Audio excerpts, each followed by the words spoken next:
ناظرین، آپ دیکھ رہے ہیں پروگرام روبرو اور میں ہوں آپ کا ہوسٹ ڈاکٹر عاصم بخاری۔ یہ پروگرام فلک پروڈکشن کی جانب سے پیش کیا جا رہا ہے۔ اس ادارے نے عالمی ادبی اور تخلیقی سرگرمیوں کو اجاگر کرنے کے لیے 3 ڈائمینشنل جدوجہد کا آغاز کیا ہے، لہذا اس کے تحت ایک انتہائی دیدہ زیب اور خوبصورت ویب سائٹ fundswith.com کے نام سے متعارف کروائی گئی ہے، جو اردو زبان کے فروغ میں ایک نمایاں کردار ادا کر رہی ہے۔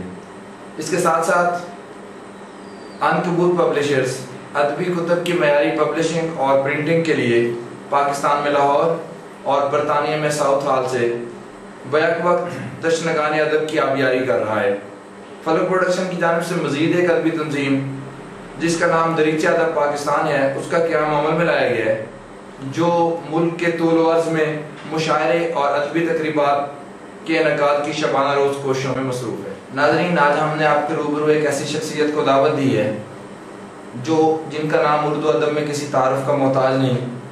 گزشتہ کئی دہائیوں سے ان کا کلام بین الاقوامی ادبی افق پر پوری آب و تاب کے ساتھ ذوفشاں ہے۔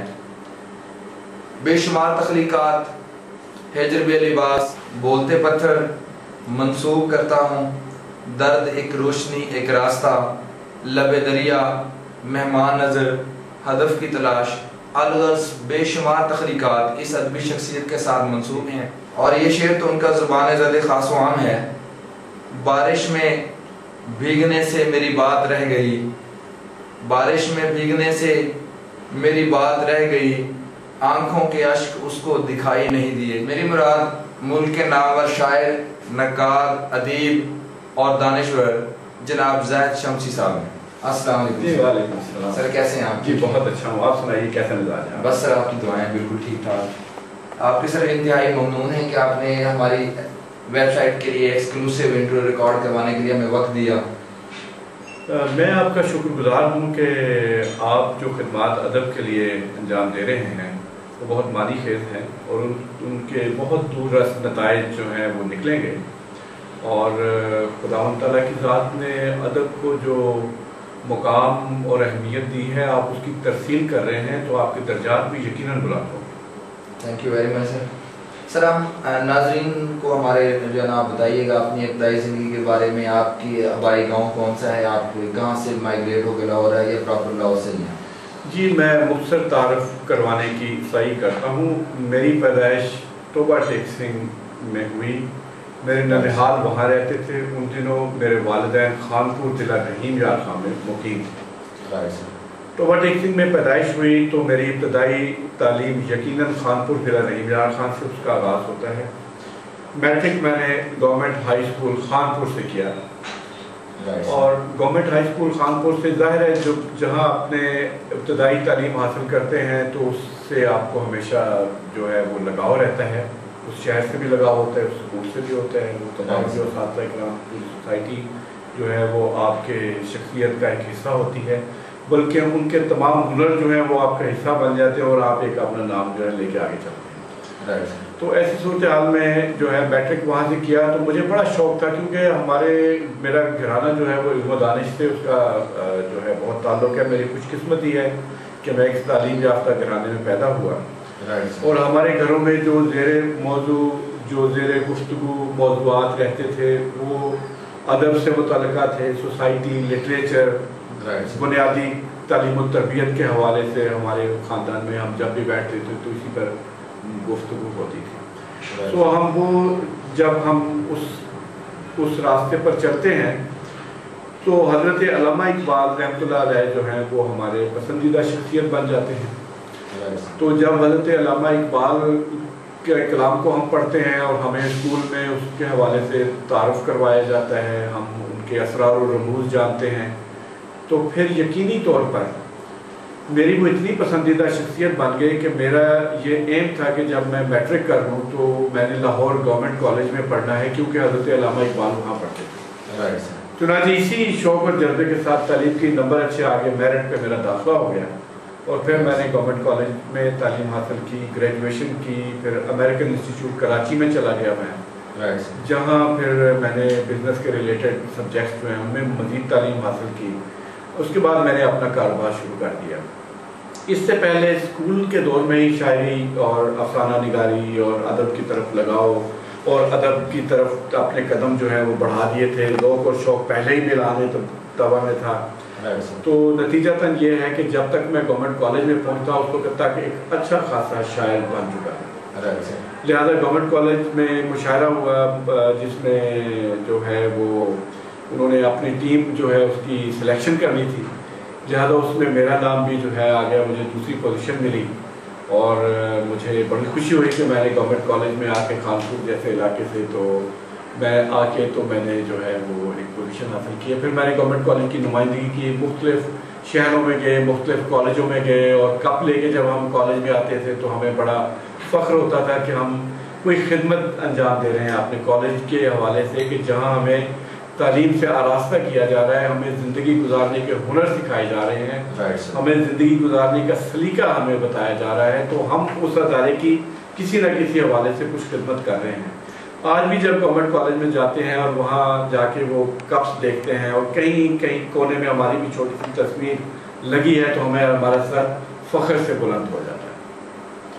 رائٹ سر, یہ بتائیے گا سر آپ نے کاروبار کون سے شروع کیا؟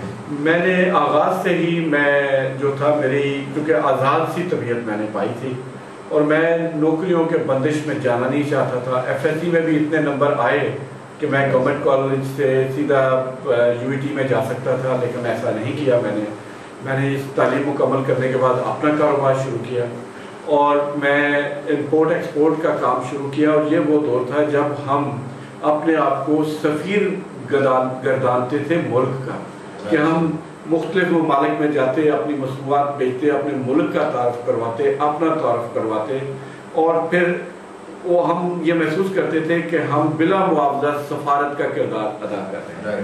اس میں الحمدللہ بڑے اللہ تعالیٰ نے عزت عطا فرمائی. اور تو سر خانپور میں آپ لینڈ لارڈ تھے یا متوسط طبقہ سے تعلق؟ میرا متوسط طبقے سے میں کہوں گا کہ میرا تعلق تھا. وہ ہمارے الحمدللہ گھروں میں خوشحالی تھی. میرے والد صاحب آڑت کا کاروبار کرتے تھے. ہمارا خاندان شہر کے معزز ترین جو چند خاندان تھے شہر کے ان میں شمار ہوتا تھا. یہاں سے آپ اندازہ لگائیے کہ ہم جب گلی کوچوں میں سڑکوں پہ کہیں بھی جاتے تھے تو ہم اتنی احتیاط ہوتی تھی کہ کہیں ہم سے کوئی ایسی غلطی نہ ہو جائے, کوئی ایسا عمل نہ کر بیٹھے کہ وہ ہمارے خاندان کے حوالے سے ہمارے لیے باعث پریشانی ہو اور ہمیں جو ہے وہ خاندان کے لیے نیک نامی میں کوئی فرق نہ پڑے. تو چونکہ ہمارا خاندان وہاں کے معزز ترین خاندانوں میں شمار ہوتا تھا, الحمدللہ آج بھی وہاں ہماری جو ہے وہ بہت قدر ہے. میں اپنے اس شہر سے اتنا پیار کرتا ہوں کہ میری ایک کتاب منسوب کرتا ہوں جو آپ نے دیکھی ہے, وہ آپ یہ دیکھیے کہ میں نے خانپور کے نام منسوب کی ہے, اہلیان خانپور کے نام منسوب. Right sir, date of birth آپ کی کیا ہے؟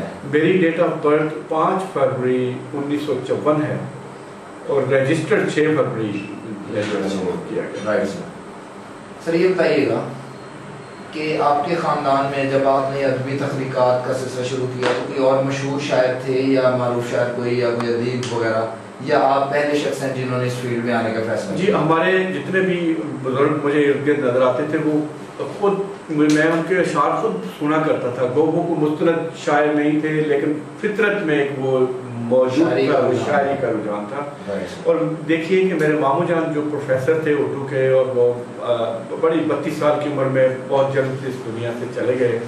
ہمارے سینوں میں آج بھی ان کی جدائی کا زخم تازہ ہے. اسی طرح سے بہت عظیم انسان تھے, وہ مستند شاعر تھے. اگر صادق مرحوم تھے ملتان کے, بہت ہمارے بزرگ شاعر, ان کے وہ شاگرد تھے. اور میں نے ابتدائی جو شاگردی ہے وہ انہی سے میں نے یہ جو فیض ہے وہ حاصل کیا. ماموں پروفیسر سید طاہر حسین شاہ. سر یہ بتائیے گا کہ آپ کو کچھ یاد پڑتا ہے کہ آپ نے پہلا شعر کب لکھا؟ جی ہاں, یقینی مجھے یاد ہے اچھی طرح سے. اٹ واز 1968 اور میں سائیکل پر جا رہا تھا اور میرے ساتھ ایک دوست میرا سائیکل پہ آگے بیٹھا ہوا تھا اور ہم شعر و شاعری پہ گفتگو کر رہے تھے.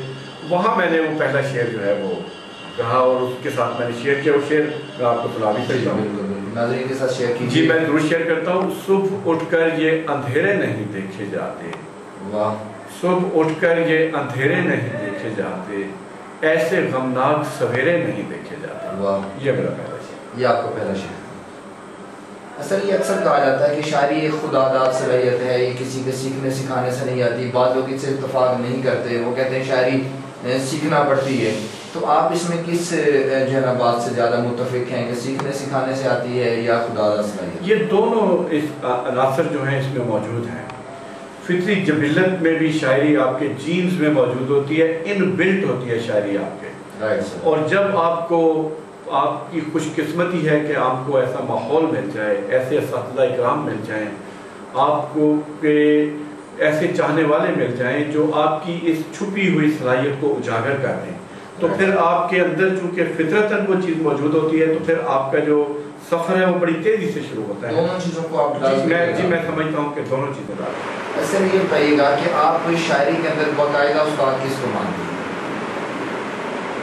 باقاعدہ استاد تو میں تو سمجھتا ہوں پورا معاشرہ ہی آپ کا استاد ہے. آپ کے لیے جتنے بھی ساتھی ہیں آپ کے ساتھ جو معاملہ فہمی رکھتے ہیں شاعری کے حوالے سے، وہ سارے ہی آپ کے معاون و مددگار ہوتے ہیں.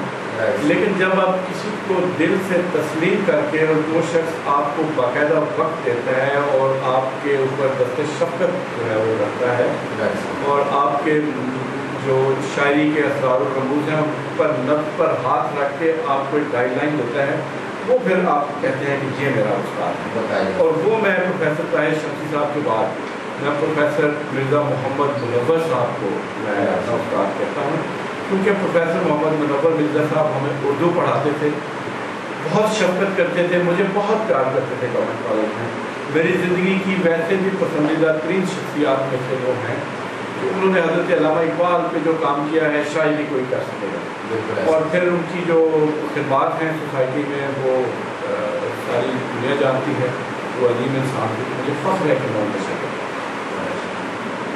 سر یہ بتائیے گا کہ عام لوگوں میں یہ خیال پایا جاتا ہے کہ شاعری شروع کرنے کے لیے یا شاعری کرنے کے لیے انسان کو پہلے عشق کرنا پڑتا ہے، عشق کے بعد جو ہے نا جب انسان کو عشق کا روگ لگتا ہے پھر شاعری پیدا ہوتی ہے.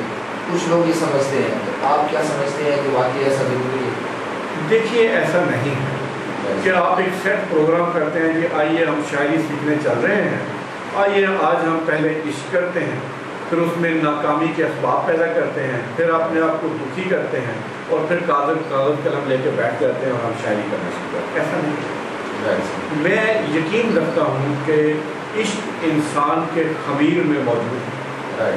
عشق ایک تڑپ ہے، ایک لگن ہے جو محبت کی ایکسٹریم ہے، اور محبت وہ سب سے بڑی قوت ہے جو خداوند تعالیٰ کی ذات نے انسان کو عطا کی ہے، اور وہ انسان کے خمیر کی تہ میں شرار کی طرح جلتی ہے. اور یہ وہ عشق ہے جو آپ کے اندر تڑپ پیدا کرتا ہے. تو آپ اگر طبع حساس رکھتے ہیں اور آپ کی حساسیت پھر آپ کو اس راستے پر لے کے چلتی ہے جہاں آپ معاشرے کو دیکھتے ہیں، اپنے آپ کو دیکھتے ہیں، ارد گرد ہونے والی تبدیلیوں کو دیکھتے ہیں، تو ان تمام